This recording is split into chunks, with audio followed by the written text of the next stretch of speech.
Hi students, welcome back to another video. അപ്പോൾ നമ്മൾ ഇന്ന് കണ്ടീഷണൽ ക്ലോസസ് യൂസിങ് ഇഫ് അതാണ് നമ്മൾ ഇന്ന് പഠിക്കാനായിട്ട് പോകുന്നത്. +1 ഇംഗ്ലീഷുകാർക്ക് ഇഫ് എന്ന് പറയുന്ന പോയത്തിൻ്റെ ആക്ടിവിറ്റീസിൽ കൊടുത്തിട്ടുള്ളതാണ് ഈ ഒരു ഗ്രാമർ പോർഷൻ. അപ്പോൾ നമുക്കത് എന്താണെന്ന് നോക്കാം. നോക്കുന്നതിന് മുമ്പായിട്ട് എപ്പോഴും പറയാറുള്ളത് പോലെ നിങ്ങൾക്ക് ഈ വീഡിയോ ഇഷ്ടമാവുകയാണെങ്കിൽ തീർച്ചയായിട്ടും ലൈക്ക് ചെയ്യാനായിട്ട് വിട്ടുപോകരുത്. അതുപോലെ തന്നെ നിങ്ങളുടെ ഫ്രണ്ട്സിനൊക്കെ ഒന്ന് ഷെയർ ചെയ്ത് കൊടുക്കുക. കൂടെ തന്നെ ഈ ചാനൽ ഇതുവരെ സബ്സ്ക്രൈബ് ചെയ്തിട്ടില്ലെങ്കിൽ, നിങ്ങൾ ഇത് കണ്ടുകൊണ്ടിരിക്കുന്നവർ ഇതുവരെ സബ്സ്ക്രൈബ് ചെയ്തിട്ടില്ലെങ്കിൽ തീർച്ചയായിട്ടും സബ്സ്ക്രൈബ് ചെയ്യുക, ഈ ചാനൽ ഒന്ന് സപ്പോർട്ട് ചെയ്യുക. അപ്പോൾ നമുക്ക് കണ്ടീഷണൽ ക്ലോസ് എന്താണെന്ന് നോക്കിയാലോ. കണ്ടീഷണൽ ക്ലോസിനെ നമ്മൾ വേറൊരു പേരിൽ പറയുന്നതാണ് ഇഫ് ക്ലോസ് എന്നും പറയുന്നു. അപ്പോൾ കണ്ടീഷണൽ ക്ലോസ് എന്താണെന്ന് നോക്കിയാലോ. Conditional clause using if is inevitable those who speak in English. English സംസാരിക്കുന്ന ഓരോ വ്യക്തിക്കും ഇന്നെവിറ്റബിൾ ആയിട്ടുള്ള ഒരു കാര്യമാണ്, ഒഴിച്ചുകൂടാൻ പറ്റാത്ത ഒരു കാര്യമാണ് കണ്ടീഷണൽ ക്ലോസ് എന്നുള്ളത്. ഇഫ് ക്ലോസ് നമ്മളെപ്പോഴും നമ്മളുടെ ഡേ ടു ഡേ ലൈഫിൽ യൂസ് ചെയ്യുന്ന ഒരു ക്ലോസ് ആണ് കേട്ടോ. അപ്പോൾ അതിൻ്റെ ഒരു എക്സാമ്പിൾ പറയാം, അപ്പോൾ നിങ്ങൾക്ക് കൂടുതൽ ക്ലിയർ ആയിട്ട് മനസ്സിലാകും. If you told me before, നമ്മൾ പറയാറില്ലേ അങ്ങനെ, if you told me before I could do that. നീ നേരത്തെ പറഞ്ഞിരുന്നെങ്കിൽ എനിക്കത് ചെയ്യാമായിരുന്നു. അതുപോലെ തന്നെ if I had known this, എനിക്കിത് നേരത്തെ അറിയാമായിരുന്നെങ്കിൽ.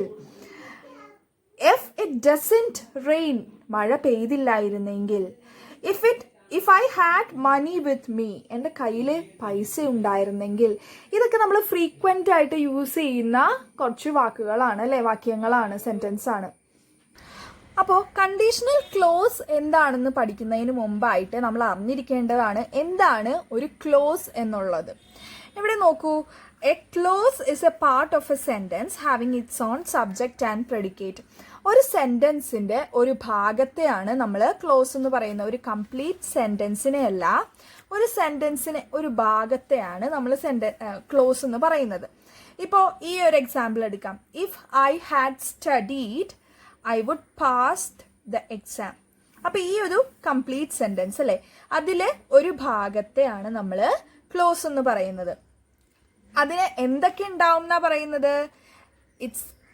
It have its on subject and predicate. അതിൻ്റെതായ സബ്ജക്റ്റും ഉണ്ടാവും, പ്രെഡിക്കേറ്റും ഉണ്ടാവും.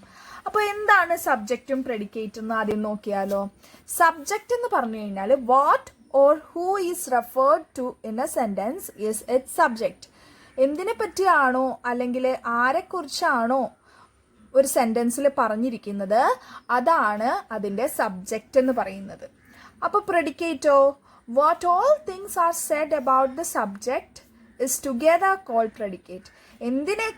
ആ സബ്ജക്റ്റിനെ കുറിച്ച് എന്തൊക്കെ പറഞ്ഞിട്ടുണ്ടോ അതിനെ എല്ലാം ഒരുമിച്ച് കൂട്ടി പറയുന്നതാണ് പ്രെഡിക്കേറ്റ് എന്നുള്ളത്. അപ്പം നമുക്ക് ഈ സെൻറ്റൻസിൽ നോക്കിയാലോ, ഏതാണ് അതിൻ്റെ സബ്ജക്റ്റ്, ഏതാണ് അതിൻ്റെ പ്രെഡിക്കേറ്റ് എന്ന്. ആദ്യം തന്നെ നമുക്ക് ക്ലോസ് കണ്ടുപിടിക്കാം. നമ്മൾ നേരത്തെ പറഞ്ഞു, ഒരു സെൻറ്റൻസിൽ അതിൻ്റേതായ സബ്ജക്റ്റും പ്രെഡിക്കേറ്റും ഉണ്ടെങ്കിൽ അതിനെ നമ്മൾ എന്താ വിളിക്കുക? ക്ലോസ് എന്ന്. അപ്പോൾ ഇവിടെ നോക്കുക, ഫസ്റ്റ് ഈ ഒരു പാർട്ടി കോമ വരെയുള്ള ഭാഗം നമുക്കൊന്ന് നോക്കാം. ഇവിടെ ഇഫ് ഐ ഹാഡ് സ്റ്റഡീഡ്, അപ്പം ആരെക്കുറിച്ചാണ് ഇവിടെ പറഞ്ഞിരിക്കുന്നത്? സബ്ജക്റ്റ് ഉണ്ടാകുന്ന ആദ്യം തന്നെ നോക്കാം. അല്ലെങ്കിൽ ആരെക്കുറിച്ചാണ് അല്ലെങ്കിൽ എന്തിനെ കുറിച്ചാണ് ഇവിടെ പറഞ്ഞിരിക്കുന്നത്?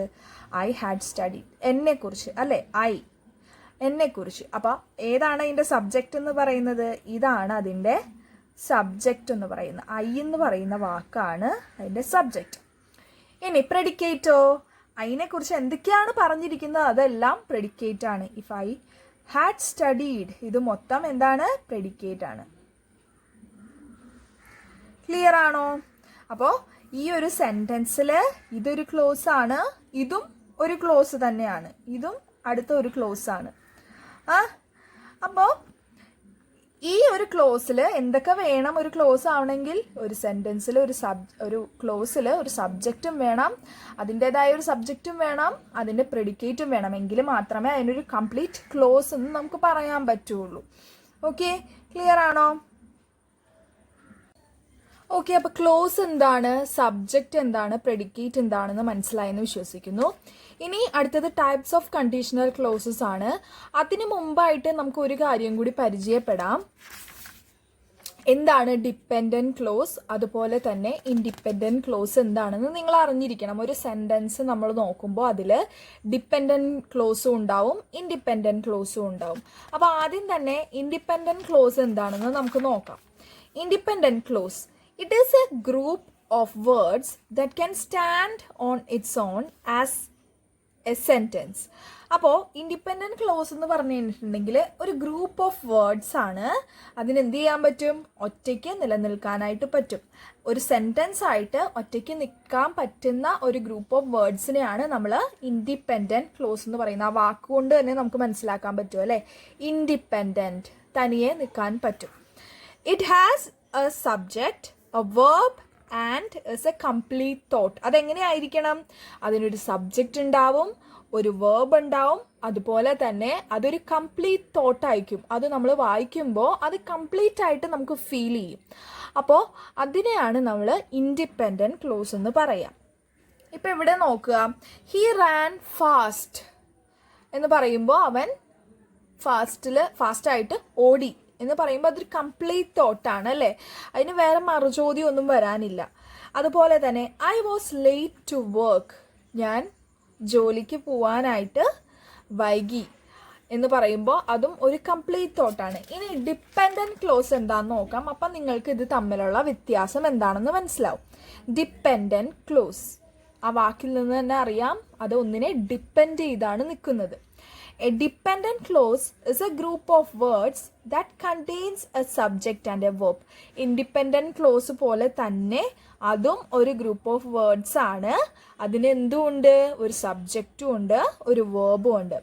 But it is not a complete thought. പക്ഷെ അതൊരിക്കലും ഒരു കംപ്ലീറ്റ് തോട്ടല്ല. നമ്മൾ ഇൻഡിപെൻഡൻറ്റ് ക്ലോസിൽ പറഞ്ഞു അതെങ്ങനെയാണ്, കംപ്ലീറ്റ് തോട്ടാണ്. പക്ഷെ ഡിപ്പെൻഡൻറ്റ് ക്ലോസ് ഒരിക്കലും ഒരു കംപ്ലീറ്റ് തോട്ടല്ല. അത് വായിച്ചു കഴിയുമ്പോൾ നമുക്ക് ചില ക്വസ്റ്റ്യൻസ് നമ്മളുടെ മനസ്സിൽ നിന്ന് വരും.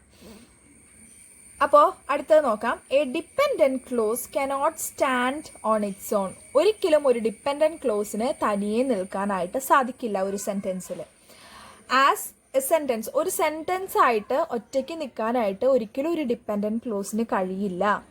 Because it is dependent on being attached to an independent clause to form a sentence. അത് എപ്പോഴും ഒരു ഇൻഡിപെൻഡൻറ്റ് ക്ലോസ് ആയിട്ട് അറ്റാച്ച് ചെയ്ത് കഴിയുമ്പോഴാണ് ഒരു കംപ്ലീറ്റ് തോട്ടായിട്ട് അത് മാറുന്നത്. അതുകൊണ്ട് തന്നെ അതിനൊരിക്കലും ഒറ്റയ്ക്ക് നിൽക്കാനായിട്ട് സാധിക്കില്ല ഒരു സെൻറ്റൻസ് ആയിട്ട്. അപ്പോൾ ഒരു എക്സാമ്പിൾ നോക്കാം. Because I woke up late this morning. ഈ ഒരു സെൻറ്റൻസ് നോക്കിയേ. Because I woke up late this morning, ഞാൻ മോർണിംഗിൽ വൈകി എഴുന്നേറ്റത് കൊണ്ട്. അപ്പോൾ നമുക്ക് അവിടെ ഒരു സംശയം വരും അല്ലേ, വാട്ട് ഹാപ്പൻഡ്?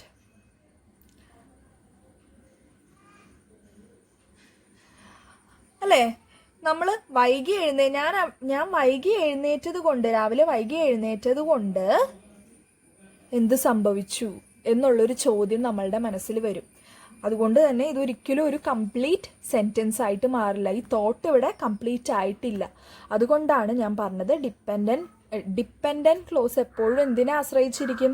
ഇൻഡിപെൻഡൻറ്റ് ക്ലോസ് ആയിട്ട് നമ്മൾ അറ്റാച്ച് ചെയ്ത് കഴിയുമ്പോൾ മാത്രമേ അതൊരു കംപ്ലീറ്റ് തോട്ടായിട്ട് അല്ലെങ്കിൽ ഒരു കംപ്ലീറ്റ് സെൻറ്റൻസ് ആയിട്ട് മാറുന്നുള്ളൂ. ഇനി കുറച്ച് എക്സാമ്പിൾസ് നോക്കുമ്പോൾ നിങ്ങൾക്കത് ക്ലിയർ ആകും. As if place hockey as he enjoys it. ഇപ്പോൾ ഇതിൻ്റെ അകത്ത് ഡിപ്പെൻഡൻറ്റ് ക്ലോസും ഉണ്ട്, ഇൻഡിപെൻഡൻറ്റ് ക്ലോസും ഉണ്ട്. ആസ് ഇഫ് പ്ലേസ് ഹോക്കി, ഇവിടെ വെച്ച് നമ്മൾ അതിനെ ഡിവൈഡ് ചെയ്യുകയാണെങ്കിൽ ആ ഒരു സെൻറ്റൻസിന് ആസ് ഇഫ് പ്ലേസ് ഹോക്കി അത് കംപ്ലീറ്റ് ആണോ? ഇതും കൂടി നോക്കാം. ആസ് ഹി എൻജോയ്സ് ഇറ്റ്, ഇത് കംപ്ലീറ്റ് ആണോ? നമുക്ക് പറയാം അല്ലേ. As if place hockey, as if എന്ത് കളിക്കുന്നു? ഹോക്കി കളിക്കുന്നു. അതൊരു കംപ്ലീറ്റ് തോട്ടാണ് അല്ലേ. പക്ഷെ ഇത് നോക്കൂ, ആസ് ഹി എൻജോയ്സ് ഇറ്റ്, അവനത് എൻജോയ് ചെയ്യുന്നത് കൊണ്ട് എന്ത് എന്നുള്ളൊരു ചോദ്യമുണ്ട്. അപ്പോൾ ഇത് ഒരിക്കലും കംപ്ലീറ്റ് അല്ല. അപ്പോൾ ഇത് independent clause and this one is dependent close. ഇനി ഇതിൽ നോക്കാം. Second one, you must work hard if you want to succeed in life. അപ്പോൾ ഇതിലേതാണ് ഡിപ്പെൻഡൻറ്റ് ക്ലോസ്, ഏതാണ് ഇൻഡിപെൻഡൻറ്റ് ക്ലോസ്? ഒറ്റയ്ക്ക് നിൽക്കാൻ പറ്റുന്നത് ആർക്കാണ്? U must work hard. അല്ലേ? അതല്ല ഇൻഡിപെൻഡന്റ് ക്ലോസ് ആയിട്ട് വരുന്നത്. This one is independent close because you must work hard. നീ നന്നായിട്ട് പ്രയത്നിക്കണം എന്ന് പറയുന്നതിന് ഒരു പൂർണ്ണതയുണ്ട്. പക്ഷെ ഇത് നോക്കൂ, if you want to succeed in life, നിനക്ക് ജീവിതത്തിൽ മുന്നേറണമെങ്കിൽ എന്ന് പറയുമ്പോൾ തന്നെ അതൊരു കംപ്ലീറ്റ് അല്ലാത്തതുപോലെ നമുക്ക് തോന്നും. നിനക്ക് ജീവിതത്തിൽ മുന്നേറണമെങ്കിൽ നീ ഇന്നത് ചെയ്യണം എന്ന് പറഞ്ഞാൽ മാത്രമേ അത് കംപ്ലീറ്റ് ആവുന്നുള്ളൂ. അപ്പോൾ ഇതും കൂടി ചേർന്നാൽ മാത്രമേ ഈ ഡിപ്പെൻഡൻറ്റ് ക്ലോസിന് നിലനിൽപ്പുള്ളൂ. If you want to succeed in life you must work hard. നിനക്ക് ജീവിതത്തിൽ മുന്നേറണമെങ്കിൽ നീ എന്ത് ചെയ്യണം? നീ നന്നായിട്ട് വർക്ക് ചെയ്യണം. ഹാർഡ്ലി വർക്ക് ചെയ്താൽ മാത്രമേ. ഇനി next one, third one, my father is reading A book because my mother is sleeping. ഇപ്പോൾ ഇതിൻ്റെ അകത്ത് ഏതാണ് ഡിപ്പെൻഡൻറ്റ് ക്ലോസ്, ഏതാണ് ഇൻഡിപെൻഡൻറ്റ് ക്ലോസ് കണ്ടുപിടിക്കാൻ സാധിക്കുന്നുണ്ടോ? Because my mother is sleeping, ഇത് ഏതാണ്? My father is reading A book, ഇതാണല്ലേ അത് ഇൻഡിപെൻഡൻറ്റ് ക്ലോസ് ആയിട്ട് വരുന്നത്. My father is reading A book because my mother is sleeping. ഇത് കംപ്ലീറ്റ് ആണ്. എൻ്റെ അച്ഛൻ ഒരു ബുക്ക് വായിക്കുന്നു എന്ന് പറയുമ്പോൾ അത് അണ്ടർസ്റ്റുഡ് ആണ്, ഒരു ബുക്കാണ് വായിക്കുന്നത്.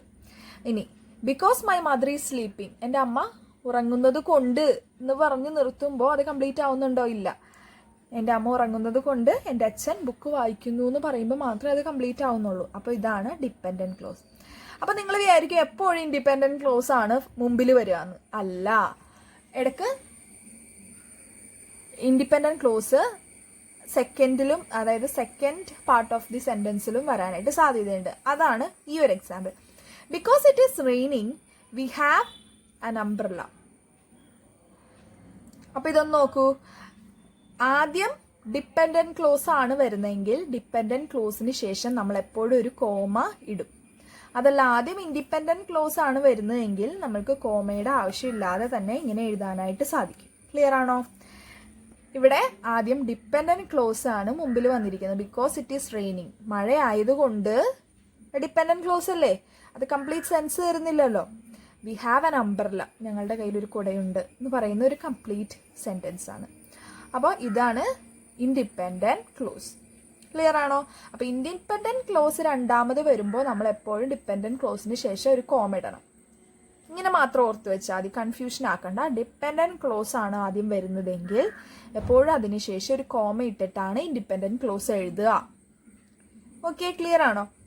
ഇനി നമുക്ക് ടൈപ്സ് ഓഫ് കണ്ടീഷണൽ ക്ലോസസ് നോക്കാം. There are 4 types of conditional closes.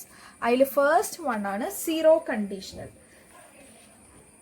Zero conditional എന്ന് പറയുമ്പോൾ അതിൽ both clauses in the sentence are suppose to be in present tense. എങ്ങനെയായിരിക്കണം? സീറോ കണ്ടീഷണലിൽ വരുന്ന ആ ഒരു സെന്റൻസിൽ ആ ഒരു സെന്റൻസിന്റെ രണ്ട് സെക്ഷനും, അതായത് രണ്ട് ക്ലോസും എങ്ങനെയായിരിക്കണം? പ്രസന്റ് ടെൻസിൽ തന്നെ ആയിരിക്കണം. ഇനി സീറോ കണ്ടീഷണലിൽ വരുന്ന സെന്റൻസുകൾ എങ്ങനെയുള്ള സെന്റൻസുകളായിരിക്കും?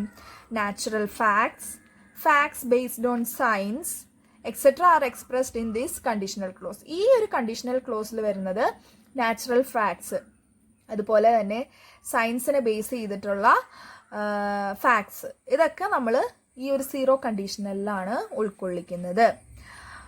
അത് മാത്രമല്ല, അതുപോലെ തന്നെ this type of clause is seldom used in day to day life. നമ്മൾ അങ്ങനെ ഡേ ടു ഡേ ലൈഫിൽ കൂടുതലും യൂസ് ചെയ്യാത്ത ഒരു ടൈപ്പ് ഓഫ് ക്ലോസ് ആണ് ഈ സീറോ കണ്ടീഷണൽ എന്ന് പറയുന്നത്. അപ്പോൾ ആ 3 കാര്യങ്ങൾ ഓർത്തിരിക്കാം. അതുപോലെ തന്നെ അതിൻ്റെ ഒരു എക്സാമ്പിൾ നോക്കാം. If hydrogen and oxygen are fused together we get water. Clear ആണോ? ഇതൊരു എന്താണ്? സയൻസ് ഫാക്റ്റ് ആണ് അല്ലേ? Fact about science. ഇഫ് ഹൈഡ്രജനും ഓക്സിജനും ഫ്യൂസ് ചെയ്തിട്ടുണ്ടെങ്കിൽ, ഒരുമിച്ച് ഫ്യൂസ് ചെയ്ത് കഴിഞ്ഞാൽ നമുക്ക് എന്ത് കിട്ടും? വെള്ളം കിട്ടും എന്നുള്ളത് അതൊരു ഫാക്റ്റ് ആണ് അല്ലേ? അപ്പോൾ ഇതിൻ്റെ അകത്ത് ഏതാണ് ഡിപ്പെൻഡൻറ്റ് ക്ലോസ്, ഏതാണ് ഇൻഡിപെൻഡൻറ്റ് ക്ലോസ് എന്ന് കണ്ടുപിടിക്കാൻ പറ്റുമോ? Yes, this one is dependent clause. ഇതിനെ ഡിപ്പെൻഡ് ചെയ്താണ് നിൽക്കുന്നത്. മനസ്സിലായോ? ഇതാണ് independent clause. And the first one is dependent clause. അതുകൊണ്ടാണ് നമ്മൾ ഡിപ്പെൻഡൻറ്റ് ക്ലോസിന് ശേഷം കോമ ഇട്ടിരിക്കുന്നത്. If hydrogen and oxygen are fuse together, ഹൈഡ്രജനും ഓക്സിജനും ഫ്യൂസ് ചെയ്ത് കഴിഞ്ഞിട്ടുണ്ടെങ്കിൽ, ഒരുമിച്ച് ഫ്യൂസ് ചെയ്ത് കഴിഞ്ഞിട്ടുണ്ടെങ്കിൽ എന്ത് സംഭവിക്കും എന്നുള്ളൊരു ചോദ്യം അവിടെ ഉണ്ട്. അങ്ങനെയാണ് നമ്മൾ ഡിപ്പെൻഡൻറ്റ് ക്ലോസിനെ കണ്ടുപിടിച്ചത്. വി ഗെറ്റ് വാട്ടർ, നമുക്ക് വെള്ളം കിട്ടും എന്നുള്ളത് ഒരു കംപ്ലീറ്റ് സെൻസ് തരുന്നുണ്ട്. അപ്പോൾ അത് ഇൻഡിപെൻഡൻറ്റ് ക്ലോസ്. ഒരു എക്സാമ്പിളും കൂടി നോക്കാം. If you have a burning desire you have a way for everything. നിങ്ങൾക്കൊരു തീക്ഷ്ണതയുണ്ടെങ്കിൽ നിങ്ങൾക്ക് എല്ലാം നേടാനായിട്ട് ഒരു വഴിയുണ്ട് എന്നാണ് പറയുന്നത്. അപ്പോൾ അതൊക്കെ ഒരു നാച്ചുറൽ ഫാക്റ്റാണ് അല്ലേ. നമ്മൾ കൂടുതൽ പ്രയത്നിച്ചാൽ നമുക്ക് എന്തും നേടിയെടുക്കാനായിട്ട് സാധിക്കും എന്നൊക്കെ ഉള്ളത് നാച്ചുറൽ ഫാക്റ്റാണ്. അപ്പോൾ നമ്മൾ ഡേ ടു ഡേ ലൈഫിൽ കൂടുതൽ അത് ഉപയോഗിക്കാറുണ്ടോ? ഇല്ല. അങ്ങനെയുള്ളതൊക്കെ നമ്മൾ വിരളമായിട്ടാണ് യൂസ് ചെയ്യാറുള്ളത്, അങ്ങനെയുള്ള സെൻറ്റൻസ് ഒക്കെ. അപ്പോൾ അതാണ് പറഞ്ഞത് സീറോ കണ്ടീഷണൽ. അത് എന്തിനെ ബേസ് ചെയ്താണ്? അത് based on natural facts and facts about science. അതുപോലെ തന്നെ അതിലെ both clauses are in present tense അല്ലേ. രണ്ട് ക്ലോസും പ്രസന്റ് ടെൻസിലല്ലേ എന്ന് നോക്കിയേ. If hydrogen and oxygen are fuse together, are എന്നുള്ള വാക്ക്, ആ ഒരു വേർഡ് കേൾക്കുമ്പോൾ തന്നെ നമുക്കറിയാം അത് പ്രസന്റ് ടെൻസിലാണെന്ന്. അതുപോലെ തന്നെ ഇവിടെയും വി ഗെറ്റ് എന്നുള്ളത് പ്രസന്റ് ടെൻസിലാണ്. അപ്പോൾ അത് രണ്ട് ക്ലോസും പ്രസന്റ് ടെൻസിലാണ്. അതുപോലെ തന്നെ ഇവിടെയും if you have a burning desire, have എന്നുള്ളത് പ്രസന്റ് ടെൻസിലാണ്. ഇവിടെയും സെക്കൻഡ് ക്ലോസിലും മെയിൻ ക്ലോസിലും അതെങ്ങനെയാണ്? അതും പ്രസന്റ് ടെൻസിലാണ് കിടക്കുന്നത്. ഇനി അടുത്ത ടൈപ്പ് ഓഫ് കണ്ടീഷൻ ഏതാണെന്ന് നോക്കാം. അതാണ് ഫസ്റ്റ് കണ്ടീഷൻ എന്നാണ് നമ്മൾ അതിനെ പറയുക. അപ്പോൾ അതെങ്ങനെയാണെന്ന് നോക്കാം. If followed by a clause in any form of present tense should be followed by another clause in the form of simple future. അപ്പോൾ അതെങ്ങനെയായിരിക്കണം? ഇഫിന് ശേഷം വരുന്ന ക്ലോസ്, ആദ്യത്തെ ക്ലോസ് ആണെങ്കിൽ, ഇഫാണ് ആദ്യത്തെ ക്ലോസിൽ വരുന്നതെങ്കിൽ ഇഫിന് ശേഷം വരുന്നത് പ്രസന്റ് ടെൻസിലെ ഏത് ഫോമിലും ആകാം. അതായത് സിമ്പിൾ പ്രസന്റ് ആവാം, പ്രസന്റ് കണ്ടിന്യൂസ് ടെൻസ് ആവാം, പ്രസന്റ് പെർഫെക്റ്റ് ആവാം. അങ്ങനെ ഏതൊരു ഫോമിലും പ്രസന്റ് ടെൻസിൽ വന്നാൽ മതി. അതുപോലെ തന്നെ സെക്കൻഡ് ക്ലോസ്, അതിൻ്റെ കൂടെ വരുന്ന ക്ലോസിൽ എങ്ങനെയായിരിക്കണം? സിമ്പിൾ ഫ്യൂച്ചർ ടെൻസ് ആയിരിക്കണം നമ്മൾ യൂസ് ചെയ്യുക. അപ്പം അതിൻ്റെ ഒപ്പം യൂസ് ചെയ്യുന്ന വാക്കുകളാണ്, സിമ്പിൾ ഫ്യൂച്ചർ ടെൻസിൽ നമ്മൾ യൂസ് ചെയ്യുന്ന വാക്കുകളാണ് വിൽ, ഷാൽ, ക്യാൻ, മേ, ഇതൊക്കെ. അതിൻ്റെ കൂടെ ഇൻഫിനിറ്റും ചേർത്ത് നമ്മൾ പറയുന്നു. ഒരു എക്സാമ്പിൾ നോക്കും, നിങ്ങൾക്ക് മനസ്സിലാവും. If it rains I will not go. ഇതെന്ന് പറയുന്നത് സിമ്പിൾ പ്രസന്റ് ടെൻസിലാണ് കിടക്കുന്നത് അല്ലേ. It rains, if it rains. ഇഫിന് ശേഷം വരുന്ന ക്ലോസ് എങ്ങനെയാണ്? സിമ്പിൾ പ്രസന്റ് ടെൻസിൽ. പ്രസന്റ് ടെൻസ് തന്നെ അത് ഏത് ഫോമിലും ആകാം എന്ന് പറഞ്ഞിട്ടുണ്ട്. ഇതിപ്പോൾ സിമ്പിൾ പ്രസന്റ് ടെൻസിലാണ്. അപ്പം നമ്മൾ അടുത്ത ക്ലോസിൽ എങ്ങനെ വേണം എന്നാ പറഞ്ഞത്? another clause in the form of a simple futureലായിരിക്കണം. അത് സിമ്പിൾ ഫ്യൂച്ചറിലാക്കാൻ നമ്മൾ എന്ത് ചെയ്യും? നമ്മൾ വേർബിൻ്റെ കൂടെ വില്ല് ആഡ് ചെയ്യുന്നു. ക്ലിയർ ആണോ? വില്ല് അല്ലെങ്കിൽ ഷാൽ അല്ലെങ്കിൽ മേ, ക്യാൻ, ഇതിലേതെങ്കിലും ഒന്ന് നമ്മൾ നമ്മുടെ സിറ്റുവേഷൻ അനുസരിച്ച് ആഡ് ചെയ്ത് കൊടുക്കുക. അപ്പോൾ ഇവിടെ നമ്മൾ വില്ലാണ് ആഡ് ചെയ്തിരിക്കുന്നത്. ഗോ എന്ന് പറയുന്ന വേർബിനൊപ്പം നമ്മൾ വില്ലെന്ന് പറയുന്ന വേർഡ് ആഡ് ചെയ്ത് കൊടുത്തിരിക്കുന്നു സിമ്പിൾ ഫ്യൂച്ചർ ആക്കാൻ വേണ്ടിയിട്ട്. ക്ലിയർ അല്ലേ? അപ്പോൾ ഇഫ് ക്ലോസിൻ്റെ കൂടെ നമ്മൾ പ്രസന്റ് ടെൻസിൽ ഏതെങ്കിലും ഒരു ഫോം യൂസ് ചെയ്യുന്നു. മെയിൻ ക്ലോസിലാണെങ്കിലോ, ഇതിനെയാണ് നമ്മൾ മെയിൻ ക്ലോസ് എന്ന് പറയുന്നത്. അതായത് ഇൻഡിപെൻഡൻറ്റ് ക്ലോസിനെയാണ് നമ്മൾ മെയിൻ ക്ലോസ് എന്ന് പറയുന്നത്. അതിവിടെ നോട്ട് ചെയ്യാം കേട്ടോ. ഇൻഡിപെൻഡൻറ്റ് ക്ലോസ് അല്ലെങ്കിൽ മെയിൻ ക്ലോസ് എന്ന് ഇതിനെ പറയും. കാരണം അതിന് ഒറ്റക്ക് നിൽക്കാനായിട്ട് സാധിക്കും. ഓക്കെ, അപ്പോൾ മെയിൻ ക്ലോസിൻ്റെ കൂടെ നമ്മൾ എന്ത് ചെയ്യുന്നു? വിൽ, ഷാൽ, ക്യാൻ, മേ, അതിൻ്റെ ഒപ്പം ഇൻഫിനിറ്റീവ് ആഡ് ചെയ്ത് പറയുന്നതിനാണ് നമ്മൾ ഫസ്റ്റ് കണ്ടീഷണൽ എന്ന് പറയുന്നത്. ഒരു എക്സാമ്പിൾ നോക്കാം. If you come I shall teach you. നീ വരികയാണെങ്കിൽ ഞാൻ നിന്നെ പഠിപ്പിക്കാം. അപ്പോൾ ഇഫിൻ്റെ കൂടെ ഏതാണ് ആഡ് ചെയ്തിരിക്കുന്നത്? പ്രസന്റ് ടെൻസ് ആണ് ആഡ് ചെയ്തിരിക്കുന്നത്. അതുപോലെ തന്നെ മെയിൻ ക്ലോസിൽ ഷാൽ എന്ന വാക്കിന് ശേഷം പ്ലസ് ഇൻഫിനിറ്റീവ് ആഡ് ചെയ്തിരിക്കുന്നു. വെർബിന് മുമ്പായിട്ട് ഷാൽ ആഡ് ചെയ്തിരിക്കുന്നു. ഓക്കെ, ക്ലിയർ അല്ലേ? അടുത്തത് if she is going to college I too will go with her. അവൾ കോളേജിലേക്ക് പോവുകയാണെങ്കിൽ ഞാനും അവളുടെ കൂടെ പോകും എന്നുള്ളത്. ഇതാണല്ലേ മെയിൻ ക്ലോസ്. സെക്കൻഡ് വൺ ആണ് മെയിൻ ക്ലോസ്. അപ്പോൾ ഇഫ് ക്ലോസിന്റെ കൂടെ നമ്മൾ എന്ത് ചെയ്ത് ആഡ് ചെയ്തു? ഇവിടെ ഈസ് ഗോയിങ് ടു കോളേജ്. അപ്പോൾ ഈസ് എന്നുള്ളത് പ്രസന്റ് ടെൻസിനെ ഈസ് എന്നുള്ളത് പ്രസന്റ് ടെൻസിനെ സൂചിപ്പിക്കുന്നു. അതിൻ്റെ ഒപ്പം ഈസ് ഗോയിങ് എന്നാണ് പറഞ്ഞിരിക്കുന്നത്. അപ്പോൾ അത് എന്ത് ടെൻസ് ആണ്? പ്രസന്റ് കണ്ടിന്യൂസ് ടെൻസ് ആണ് അല്ലേ? അപ്പോൾ പ്രസന്റ് കണ്ടിന്യൂസ് ആഡ് ചെയ്തിരിക്കുന്നു ഇഫ് ക്ലോസിന്റെ ഒപ്പം. അതുപോലെ തന്നെ മെയിൻ ക്ലോസിൽ വില്ല്, വേർബിന് മുമ്പായിട്ട് നമ്മൾ വില്ല് ആഡ് ചെയ്ത് കൊടുത്തിട്ടുണ്ട്. വേർബിന് ശേഷം ഇൻഫിനിറ്റീവ്, വേർബ് ഉൾപ്പെടെയുള്ള വാക്കുകൾ നമ്മൾ എഴുതുന്നു. ഓക്കെ, ഇനി അടുത്തൊരു സെന്റൻസ് കൂടെ. If I study I will pass the exam. അപ്പൊ ഇവിടെ നോക്കൂ, ഇഫ് ക്ലോസിന്റെ കൂടെ സ്റ്റഡി അത് പ്രസന്റ് ടെൻസിലാണ് കിടക്കുന്നത്. അതുപോലെ തന്നെ വില്ലിന് ശേഷം, അതായത് വേർബിന് മുമ്പ്, പാസ് എന്നുള്ളത് വേർബ് അല്ലേ, വേർബിന് മുമ്പായിട്ട് നമ്മൾ വില്ല് ആഡ് ചെയ്ത് കൊടുക്കുന്നു പ്ലസ് ഇൻഫിനിറ്റീവ്. ക്ലിയർ? ഇനി സെക്കൻഡ് കണ്ടീഷണൽ, അടുത്ത ഒരു കണ്ടീഷണൽ ടൈപ്പാണ് സെക്കൻഡ് കണ്ടീഷണൽ, അല്ലെങ്കിൽ സെക്കൻഡ് ടൈപ്പ് എന്ന് പറയും. അതിന്റെ കണ്ടീഷൻ എങ്ങനെയാണെന്ന് നമുക്ക് നോക്കാം. ആഫ്റ്റർ ഇഫ്, നമ്മൾ നേരത്തെ പറഞ്ഞു ഫസ്റ്റ് കണ്ടീഷനിൽ എങ്ങനെയാണ്? ഇഫിന് ശേഷം പ്രസന്റ് ടെൻസിലെ ഏതെങ്കിലും ഒരു ഫോം. ഇതില് after if simple past tense form is used. Simple past tense മാത്രമേ ഇഫിന് ശേഷം നമ്മൾ യൂസ് ചെയ്യാൻ പാടുള്ളൂ. പാസ്റ്റ് ടെൻസിന്റെ ഏതെങ്കിലും ഒരു ഫോം അല്ല, സിമ്പിൾ പാസ്റ്റ് ടെൻസ് മാത്രമേ ഇഫിന് ശേഷം നമ്മൾ ആഡ് ചെയ്യാനായിട്ട് പാടുള്ളൂ. It should be followed by another clause where would, could or might is used. അപ്പോൾ മെയിൻ ക്ലോസിൽ നമ്മൾ എന്തൊക്കെയാണ് ആഡ് ചെയ്ത് കൊടുക്കുന്നത്? Would, could, might. ഇതിൽ ഏതെങ്കിലും ഒന്നാണ് നമ്മൾ ആഡ് ചെയ്ത് കൊടുക്കുന്നത്. Would, could, might or should. ഇതിൽ ഏതെങ്കിലും ഒന്ന് നമ്മൾ മെയിൻ ക്ലോസിൽ ആഡ് ചെയ്ത് കൊടുത്തിട്ടാണ് ഇൻഫിനിറ്റീവ് ആഡ് ചെയ്യുന്നത്. ഇനി അടുത്ത ഒരു കണ്ടീഷൻ എന്ന് പറയുന്നത് A chance just missed is referred. ഇവിടെ സെക്കൻഡ് കണ്ടീഷനിൽ നമ്മൾ എപ്പോഴും യൂസ് ചെയ്യുന്ന വാക്കുകൾ എങ്ങനെയുള്ളതായിരിക്കും എന്നറിയോ? അതായത് ഇപ്പൊ പെട്ടെന്ന് നഷ്ടപ്പെട്ടു പോയ ചാൻസ്, അങ്ങനെയുള്ള കാര്യങ്ങളൊക്കെ പറയാൻ വേണ്ടിയിട്ടാണ് നമ്മൾ ഈ സെക്കൻഡ് കണ്ടീഷണൽ സെന്റൻസ് യൂസ് ചെയ്യുന്നത്.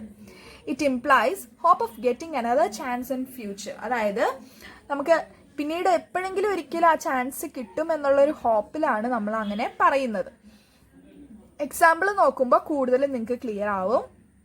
If she studied well she would pass the exam. അവള് പഠിച്ചിരുന്നെങ്കിൽ അവള് പാസ്സായേനെ. അപ്പോൾ ഇപ്പൊ അങ്ങോട്ട് തീർന്നു പോയുള്ളൂ പരീക്ഷ, അന്ന് അവൾ പഠിച്ചില്ല, പഠിച്ചിരുന്നെങ്കിൽ അവൾ പാസ്സായേനെ എന്ന് പറയുകയാണ്. അപ്പോൾ ഇവിടെ സെന്റൻസ് നോക്കുക. ഇഫിന്റെ കൂടെ നമ്മൾ ഏതാണ്? സ്റ്റഡീഡ് വെൽ എന്നുള്ളത് ഏതാണ്? സിമ്പിൾ പാസ്റ്റ് ടെൻസ് ആണ് അല്ലേ? If she studied well she would pass the exam. Okay, ഞാൻ നേരത്തെ പറഞ്ഞ പോലെ ഇഫ് ക്ലോസിൽ നമ്മൾ എന്താണ് ചെയ്യേണ്ടത്? ഇഫ് ക്ലോസിന്റെ കൂടെ പാസ്റ്റ് ടെൻസ് ആഡ് ചെയ്യുന്നു. മെയിൻ ക്ലോസിന്റെ കൂടെ നമ്മൾ വുഡ്, ഷുഡ്, കുഡ്, മൈറ്റ് ഇതിൽ ഏതെങ്കിലും ഒന്ന് നമ്മളുടെ സിറ്റുവേഷൻ അനുസരിച്ച് യൂസ് ചെയ്യുക. പ്ലസ് ഇൻഫിനിറ്റീവ്, വേർബ് അടങ്ങിയിട്ടുള്ള ആ ഗ്രൂപ്പ് ഓഫ് വേർഡ്സ് നമ്മൾ എഴുതി കൊടുക്കുന്നു. അങ്ങനെയാണ് നമ്മൾ ചെയ്യുന്നത്.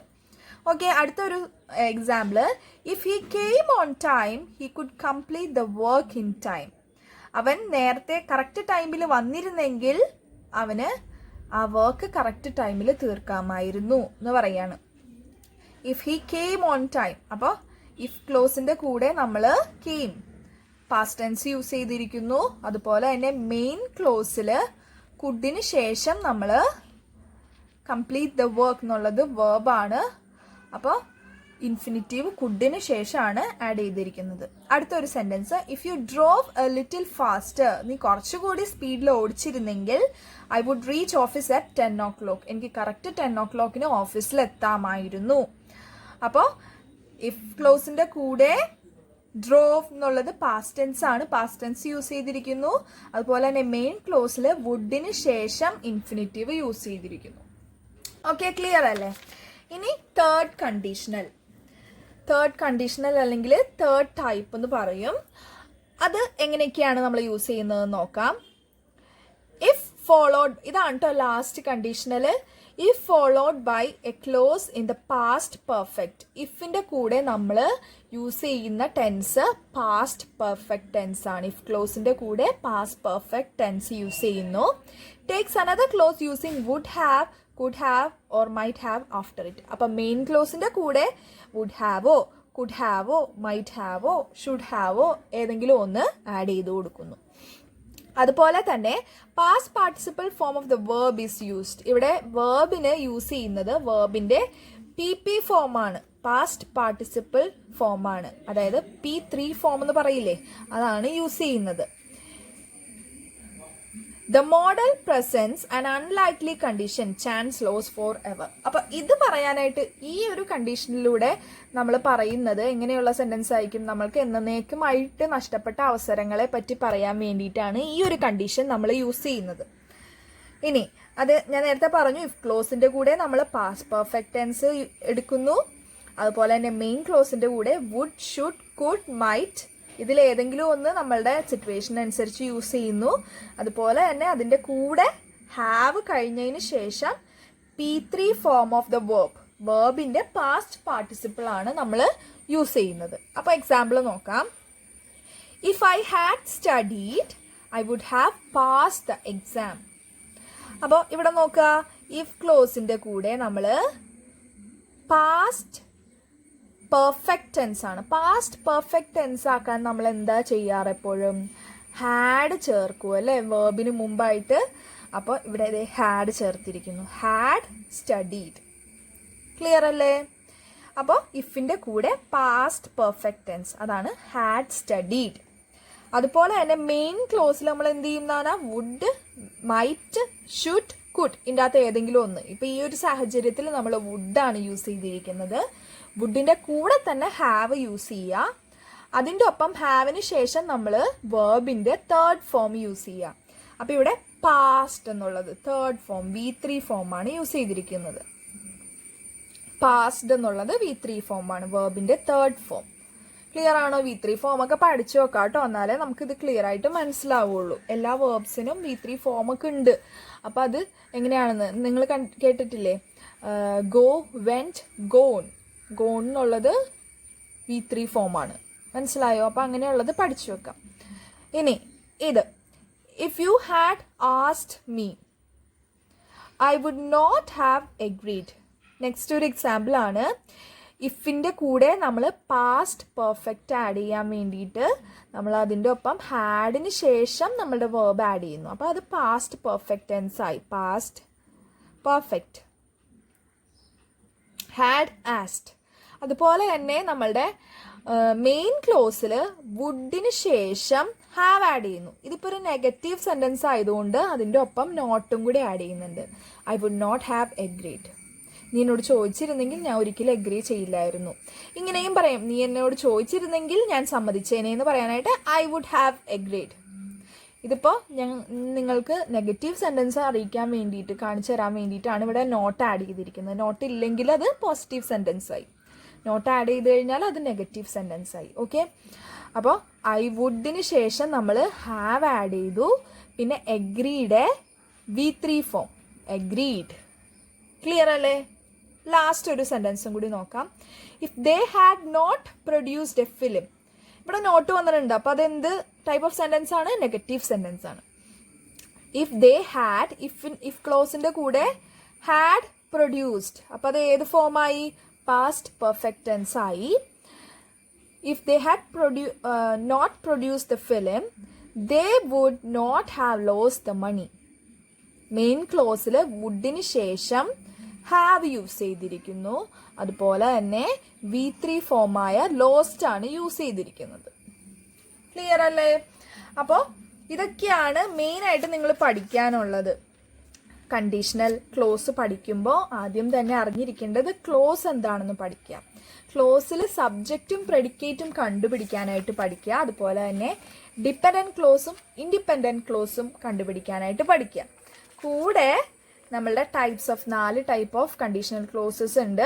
അതും കൂടി നിങ്ങളുടെ ടെക്സ്റ്റ് ബുക്കിലുള്ളത് ഞാൻ പറഞ്ഞ മാതിരി കുറച്ച് എക്സസൈസ് ഒക്കെ ചെയ്തിട്ട് പഠിച്ചു കഴിഞ്ഞിട്ടുണ്ടെങ്കിൽ നിങ്ങൾക്ക് എക്സാമിന് ഷുവറായിട്ടും ഫുൾ മാർക്ക് മേടിക്കാനായിട്ട് പറ്റും ഗ്രാമർ പോർഷനിൽ. അപ്പോൾ അടുത്തൊരു വീഡിയോ ആയിട്ട് വരുന്നവരേക്കും it's bye from your online tutor Malayalam. Thank